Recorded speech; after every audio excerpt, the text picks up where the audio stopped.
今天这款饮料在我的心里绝对稳稳的位列好喝榜前3，就是这个超级清爽、超级好喝的香茅柠檬茶。这个就是香茅，也叫柠檬草，这就是它最原始的模样。这里是80克的香茅，洗净拍扁，可以使它最大程度释放香味。然后就像这样把它们全部切成小段，放入锅中，加入1.5升的清水。我加了90克的冰糖，90克的冰糖并不会很甜，因为我喜欢最后喝的时候再加一点蜂蜜。关上锅盖，大火煮至沸腾以后，转中小火煮10分钟。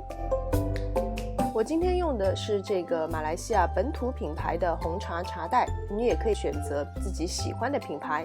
香茅茶煮了10分钟以后，加入4包的红茶茶包，继续煮2分钟，然后就可以离火，并且捞出红茶茶包。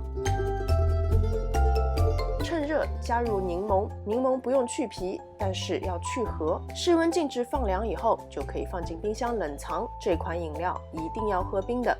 冷藏时间不够又着急喝的话，可以在杯子里面加冰块，根据自己的喜好，也根据杯子的大小加适量的蜂蜜。一杯清新、清爽、解暑、解渴、健康又好喝的香茅蜂蜜柠檬茶就完成了。